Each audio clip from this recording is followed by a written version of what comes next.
Hey everybody, good morning, good afternoon, and good evening. Welcome to Beekeeping for Newbees. All right, folks, so we have a pretty exciting episode put together. This is a bit of an impromptu episode. This was not part of the original plan of attack, an agenda that I've been trying to put together lately, but it was kind of spurred by an email that I got from a podcast listener, and there was a situation they ran into, and I thought it's one thing to put together information and put it out there, and then just everything's all, butterflies, unicorns, and happy and great. But the reality is that, sometimes bad things are going to happen in your colonies, and you got to find a way to resolve them and address those issues. And, there are a lot of things that can potentially happen. Now, the good news is, just like anything else in life that you do, the more you do it, the more, frequently that you are out there doing inspections and checking out the bees and interacting with them, the more second nature everything will become and the easier it'll be. So with that, I'm going to just kind of jump in here and talk about a couple of important things. So one of them that I think is really important, I know I've mentioned it before, but to kind of reiterate, when you're doing your inspections, it's really important to have some kind of a methodology in place for documenting the inspections, keeping track of everything, and then making some kind of a note to yourself about the interventions that you need to perform on a specific hive or group of hives based on those inspections. So as an example, I've seen guys online. Everybody by this point probably has heard of the Fat Bee guy. I think he's down in Georgia. He's a character. The guy's country's a dozen eggs, but he puts out a lot of great content, and he knows a lot about bees, and he's a pretty unique character. But I think one of the things he does is, if there is an issue with the colony or whatever reason, he'll take a brick, one of the bricks he uses to put on the top outer cover, and he'll just stand the brick up. And I've seen David Barnyard Bees, barnyardbees.com, good guy.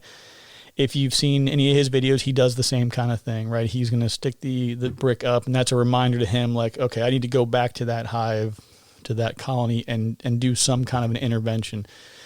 Now, for video purposes, if you just throw a brick vertically and say, hey, this reminds me to come back, that's cool, right? If you've got 4, 5, 10 colonies you're dealing with, it's a nice little reminder. When you get back to it, you open it up and you're like, oh yeah, I've got to do, X, Y, and Z in this colony, no big deal. When you're managing a much larger group of colonies, especially when you're in a situation where you have multiple people who are working with you, it starts to become a little bit more important to keep track of notes and to keep track of exactly what's going on in each of these colonies, because I can tell you right now, I can go out and I can inspect, 15 or 20 colonies in an hour, and by the time I'm done with that group, I can barely remember what happened in the first two. And I've tried to fool myself before and be like, oh yeah, I'll remember that. That's no problem. No, I just can't do it. So don't try and remember everything. Just make a few notes. I use a lot of abbreviations for things. I rate things. So for example, I keep track of the weather. So when I start out, I say, okay, today it was 75 degrees and sunny, or maybe it was 65 and overcast, or whatever the weather conditions are. I make a note about that, because the more data and the more information that you have at your disposal, the more effective you're going to be at understanding the behavior of the bees under varying conditions. So if you realize that every time you do an inspection of the colonies when it's below 65 degrees and cloudy, then you might start thinking, hey, maybe the bees think it's going to rain, so maybe they're not happy with me doing an inspection. I'll wait till it's 75 and sunny, where the bees seem to be a little bit calmer and more cooperative with my inspections and my interventions. So I'll make notes on temperament. For example, if the bees are calm, it's a good population, I'll make some kind of notes with regard to the quantity of bees I'm seeing, the temperament of the bees. I use one called EOQ, eyes on queen. Did I actually see the queen or not? So I'll put EOQ and a plus sign. Or I'll do a minus EOQ, didn't see her, but I'll also do CB, Charlie Bravo, for capped brood. So plus CB, plus E. So when I put all those things together, plus E means eggs, plus L means larva, plus B means capped brood. So these are just a couple of quick things that I do if I'm by myself, and I just want to make sure I capture something about that colony. So just think about that as you go along. Figure out a system that works for you. Again, it's particularly easy when you just have 1 or 2 colonies, but at some point in time, you're going to be dealing with the dilemma that we discussed on one of the previous episodes here recently, when it's time to split, and you're either going to have an additional colony for yourself or you're going to be giving one to somebody, but you're going to grow one way or another whether you like it or not. Now, one thing I've found that is pretty effective for labeling the individual colonies, and this is something that you should be able to pick up from, I'm not an Amazon person. I had a falling out with them last year, long story, but whether it's, Amazon or eBay or Walmart.com or whatever, I think any of those can get these for you. But if you're in an agricultural area, probably like a local farmers co-op or maybe even Tractor Supply, places like that, you're looking for livestock tags. And they're basically going to have, for example, the ones I use, I think I bought a pack of, I think it was either like 400 or 1,000. I can't remember how many of each that I had, but there was like a blue, green, yellow, and red, I think. And they came in a pack of like 1 to 100 or 1 to 1,000. So every colony that I established in a certain year, like the first year, I think I did blue. So I had B0001 was the name of that colony. And then the next one was B002. And then the next spring they were yellow. So it was Y0001. And I just I have these little galvanized hooks that you can buy from Home Depot or, Lowe's or Menards or whatever you have near you. I just took mine and just, screwed it into the outside of the hive body, hung the tag on it, and it's good to go. I mean, whatever you want to do. If you want to take a galvanized nail and just tap it in 3 or 4 times just to kind of keep it in place. I have had some where I've just put it underneath the edge of the brick on top of the outer cover. Whatever works for you, just again, figure out some kind of system so that when you are trying to identify a colony, you can take your notes and associate those notes with a physical hive that's on the ground. There is also an application. I'm actually going to start beta testing this application, but it's called Hive Keepers. I'm looking at the email right now. So yeah, they have Hive Keepers version 2.0 of the software. I used, the 1.0 version. This was actually a pretty cool software a while back. There were some things that needed to be worked on that they hadn't quite figured out. And I moved on to a different, more kind of manual approach. But what was neat about the software is that it had an area where you could take a physical picture of the colony. So you would label it in the software, and it had a mobile app. So you could take the software at the desktop or laptop level, put all the information in, and then you launch the mobile app when you're out in your apiary. You can just pull it up, take a picture of the colony, and now and you can even do it to the frame level. Right, and you can actually put in, okay, there's 2 hive bodies, there was 10 frames in each one. You can go through and label each frame if you wanted to. Like if you wanted to say, hive body, number 1 has a queen cell on frames 2 and 3, for example, and it allows you to track it to that level of detail. So that's pretty cool, kind of neat. Is it necessary for the small hobbyist beekeeper? Maybe not. But again, it's a system that can be used and something worth keeping in mind. So all that being said, I figured this would be a good opportunity to go ahead and discuss some of the more detailed things of these inspections. And we'll just, I'm not going to cover every one of them that I did, but just a couple of them here just to give some ideas of the things I'm seeing. And I'm also going to, at the end here, share a listener's situation that they're dealing with right now. I just got an email from them yesterday. We've been talking about it back and forth. And I'm hoping that the information that I provided to him is useful, but we'll talk a little bit about that situation too. Okay, first colony we'll discuss here. It's a colony that's about 3 weeks old. I found a swarm cell in one of my larger colonies, and I took that and a frame of brood, and there was another frame that had some pollen and nectar, and there were a couple of frames of foundation. So I took all 4 of them with this capped swarm cell and put that all into a single colony, left it alone for 2 weeks. So I've come back now to check it out. The queen has been born. I found the queen cell where it was opened at the bottom, and she left. She's been mated. She has returned. I found plenty of eggs in varying stages of development. So eggs, larvae, capped brood. Everything is looking great, looking healthy. I think that they're occupying about, probably about 50% of the space right now. So they're going to need to expand, maybe here in the next week or so. But they're looking good. Very excited about that. Second colony, kind of in the same situation. So they were a split that came from another larger colony. It had multiple swarm cells. And that there honestly is not much of a difference between the 2 colonies. What I would say is the first one had a better population. I think they were a little bit further along. I got my eyes on the queen. I visually could see her She looked very healthy, looks good.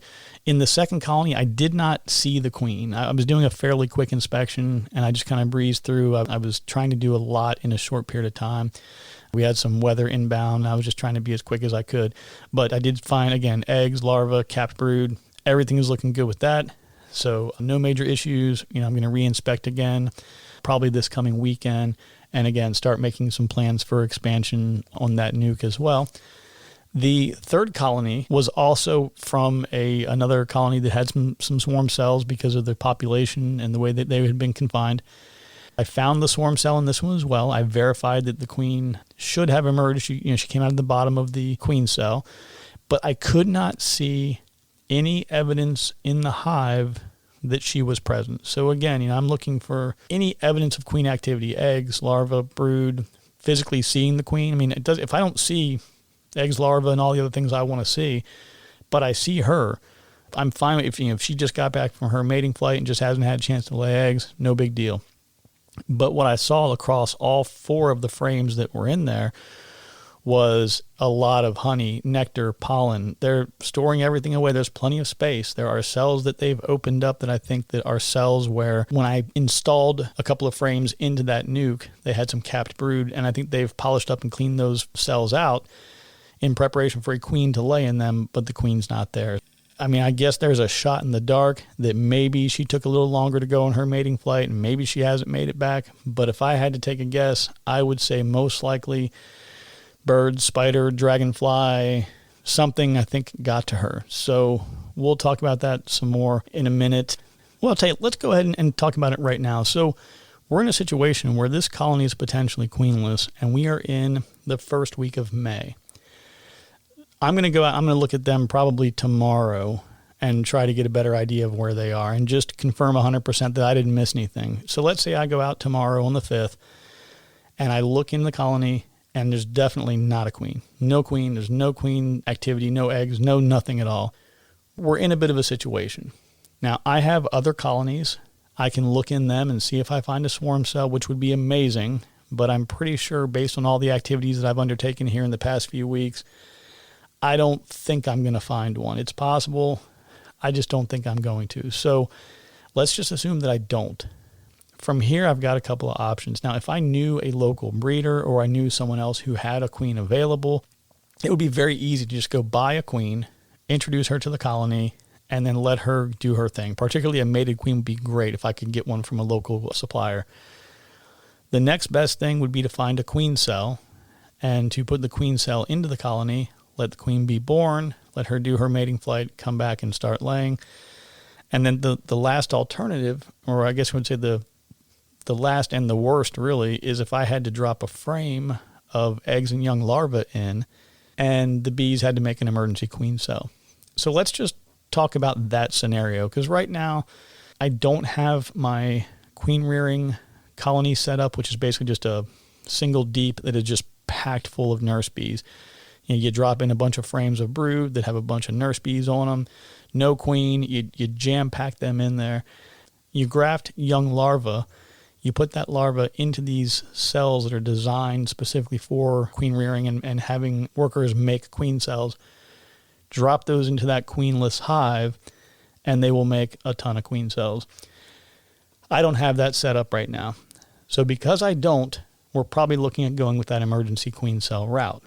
So let's say that on tomorrow the 5th, on Cinco de Mayo, I drop in a frame with some young larvae. It's going to take about, the typical cycle is 16 days to make a queen, but if you have a larva that's already, let's say, 2 days old, you're looking at 2 weeks. So let's just say around the 20th of May, my new queen is born. Now, the good news is they'll probably go ahead and make 3 or 4 queen cells, so I can probably use the other ones for other colonies too. But it's going to be a full 2 weeks before I see that queen. So now we're at May 20th. Let's say the queen comes out, she emerges, she does all the things that she needs to do to get ready to go on her mating flight. She goes out, she does the mating flight, she makes it back successfully, and around a week later, roughly, the 25th, 27th of May, somewhere in there, she starts laying eggs. Now, from egg to worker is 21 days. So remember I said that she goes out around the 25th or 27th is when she's returning from her mating flight. So now we're talking about somewhere in the middle of June, like June 16, 17, 18, somewhere in that area before the very first worker is born. So we are at May 5th basically right now almost. So May 5th, and then we're looking at like June 15th, right? 40, 45 days probably before that queen is born and ready to go. Well, that kind of coincides with some other bad stuff that's going on. That's right around the time that the real nectar flow is starting to end. So now I've got this brand newly mated queen who's ready to go and ready to get things done. And her colony that she has is very depleted anyway, because there's been no new bees that have gone into that colony for 3 weeks as of right now. And then on top of that, you add in another 40 days. That's the entire life expectancy of the bees that are in that hive. So I have to make sure that I add at least 1, maybe 2 frames of cat brood for her, just to sustain that colony. So those are bees I'm taking from another colony just to get this one up and running. So that kind of leads into another option that we have, which is a scenario where I may say, geez, these guys are queenless. It might make more sense for me to split another hive and then use all of these nectar and pollen and honey frames that are in this existing nuke as supplements for other colonies. I mean, I could probably make at least 2, maybe 3 or 4 other colonies from all of the frames that they have in there. It would be small, 2-frame nukes, but if I take a frame of brood, capped brood and eggs and young larvae in there with a frame of this honey and nectar, and I can make 4 2-frame splits off of all of those versus just trying to get this other hive stood up. So a couple of different options there and things that we can explore, but that's a challenge that I had with that particular colony. Now we've got one more that I want to discuss real quick about this last colony. This is my main colony. This is the one that actually swarmed twice this year. And you're thinking probably, if you remember previous episodes, you're like, Jeff, what do you mean your colony swarmed twice? If you've been doing your inspections and doing your job, this wouldn't happen. 100% my fault. I mean, I just took on a little bit too much this spring. I was gone. We had some actually really nice weather in, March and April this year, where the colony just ramped up so fast and they swarmed super early, didn't even expect it. That was my free pass, because I was able to capture that swarm and get them moved into another colony. I still have that hive today. Everything's great. Well, I was down at the property. I was doing some work. I came back and the same colony had swarmed again. And I thought, geez, here I had an opportunity to do an inspection. And I didn't do it. I just thought, oh, okay, well, I know what happened with them. I'll come back and I'll deal with it later. But unfortunately, they were so jam-packed with bees and they were so crowded that they just decided to do what they needed to do.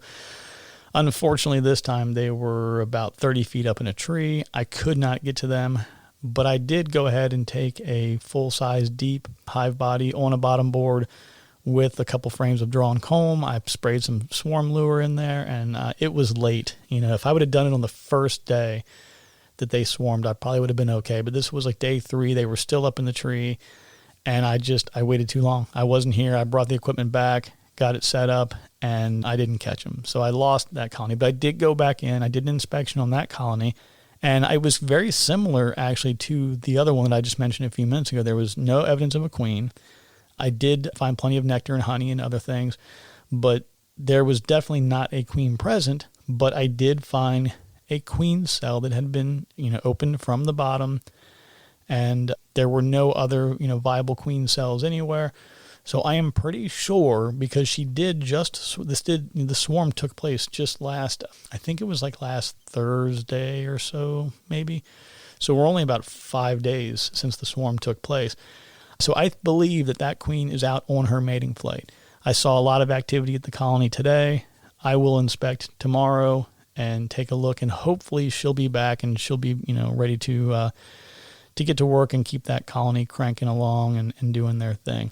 So that's just the information I wanted to share with everybody on some recent inspections I've done. I mean, nothing too earth-shattering, but again, there's some things that have come up. There's some good, there's some bad. So now I just want to do a kind of a quick recap on the specific things I need to do. So I've got 2 colonies that I'm going to prep. These are 4-frame nuke colonies. So I'm going to prep 2 4-frame nukes that I can use to put on top of those 2 that are out there right now that are doing well. They're just going to need some more space pretty soon. I need to reconfirm with that original swarmed colony, the one that swarmed twice, that I completely dropped the ball on, which is definitely taking me out of the running for Beekeeper of the Year. Maybe I'll try again next year, but I need to go back, check that colony out, and just verify that that virgin queen has in fact returned, that she's been mated, and hopefully we can just see her active on some frames inside, and hopefully we're good to go there. I need to go back to that other colony where I didn't see any evidence of a queen and just, again, confirm the same thing with them. And then probably in about, I'm guessing maybe 2.5, 3 weeks or so, I'm going to go ahead and get that breeder colony set up. And I'm going to do some of these kind of mid-season splits. I would really, really like to have had these done a little bit earlier, but that's okay. We're going to have everybody, all these colonies are going to be down in the country here pretty soon. They're going to have access to some pretty good nectar sources down there. We will supplemental feed, and we'll do whatever we got to do to get these few colonies here kind of ramped up and ready to start prepping for the fall and the winter and what's to come. That's all that I've got as far as my specific recent inspections here. There's some others that took place that were relatively unnotable, nothing particularly different or exciting, so I'll spare you the details on that one. The last thing I wanted to share with you is a gentleman out of Tennessee who shot me an email, and I mentioned this at the beginning, but his situation is he's got a couple of package bees that he recently installed, and they're just, I think, if I remember correctly, I think they're 8 frame deeps, and on the top of those, he has a top feeder. And he's got 2 different types of top feeders. One of them it's basically, the same dimensions as the deep hive body is, but it's probably about 3 or 4 inches high, and it's got these 2 troughs on each side, and they have sugar syrup in them. And there's usually like a little float that goes in there, and they can kind of walk in and stand on the float and drink the sugar syrup. And then they go down. There's an opening in the middle. It's about maybe 3/4 of an inch or an inch wide for the bees to kind of come up, from the colony, from the hive, get up into the feeder, and come back down. That's a style of feeder that I used my first few seasons. I don't like them anymore. I've gotten rid of them. I've had too many bees that drowned, like those ladders that it's like a little piece of like plastic queen excluder surrounded by a thin wood, and it floats on the sugar syrup. I've had so many, I would open them up and there would be, a few hundred just dead bees in there, and it was kind of obnoxious, and I thought, there's got to be a better way. So I stopped using those. If I'm using a top feeder, I use the exact same one that this gentleman mentioned in his email, which is one that has the same kind of trough style, one on each side with an opening in the middle, but it uses like the number 8 hardware cloth. It allows enough space for the bees to go up and walk around it and then down into the sugar syrup, but it doesn't allow them to get up into that cavity, into that space.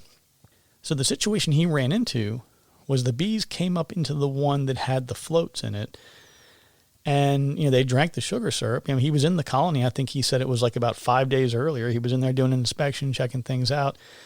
And it was like 5 days later. He started on a Wednesday. On Sunday, he went in there to open it up to add more sugar syrup if they needed it. And they had gone into that space where that feeder was and drawn a bunch of comb in there. And just it was a mess, right? So apparently, he went in and was trying to do his inspection. Obviously, that was pretty disruptive because he's destroying all this comb that they've drawn. So they were pretty unhappy with him. And I feel bad, right? Because I've been in that situation, or at least one very similar, where, you go into the colony, you're trying to do an inspection, and you're getting all excited about it. And then you make the bees angry, and then, they want to harass you a little bit, and it's not easy, right? And what's bad about it, too, especially if it's one of your first couple of inspections, it can kind of be a little bit of a kick to you here. It's tough on the morale, right? It doesn't make you real excited about wanting to go back and do that next inspection. So I feel for him. I know where he's coming from. But in that situation, we've talked about before about how bees like to move kind of vertically. They tend to have that vertical tendency, and they were drawing comb up in the frames below, and they just kind of went straight up. I think someone had suggested an idea to him, which I think was a very creative idea, but what they said was, look, take that feeder off the top and put it down on top of the bottom board, then put your hive body on top of that. And then as they're trying to move up, they won't have anywhere to go. So I see where they're going with that. It's an interesting idea. My thought behind that is it may not be an issue right now, but I feel like with that sugar syrup being as close as it is down to that entrance, I feel like as they get into a dearth or a period where there's not as much nectar available, I feel like other bees, other predatory insects might start to, try to get into that entrance and may cause some trouble. The other thing is, because I think he had mentioned the idea, he might go ahead and just leave it there and go ahead and add a new feeder that is like the second one I described that has the hardware cloth on it, kind of keeps the bees more contained and doesn't let them into that cavity. He said, yeah, I think I'll add that one, put some sugar syrup in that, and we'll just leave the one at the bottom, kind of leave it alone. And I see, again, I can see the thought process and why that would make sense. The only concern I have with that is that once they get in there and they start really building everything up, and now you've got a full colony, 20, 30, 40, 50,000 bees, however many end up being in there, then you want to go into the bottom and start destroying things and taking things apart where there's most likely a lot of brood. And it's going to be more disruptive later than it would be today. So my recommendation to him was to go ahead and just get that feeder out of the bottom now. Take off your outer cover, inner cover, pull off that deep hive body, pull off the feeder, put it out of the way, put everything back together. It's a 1.5, 2 minute exercise, couple puffs of smoke here and there, and you're good to go.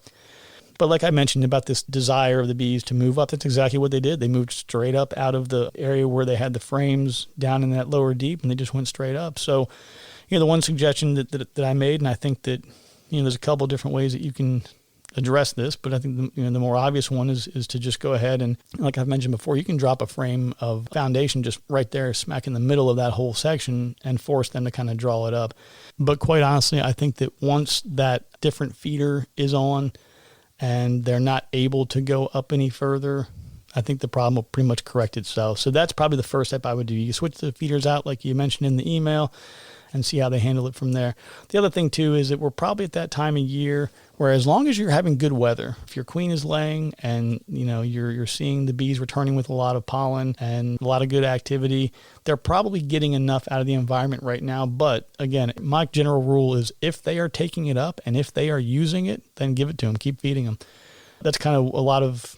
And again, this is an area that's up for debate in the beekeeping world. Some people will tell you if it's the right time of year, you don't need to feed them. I get it.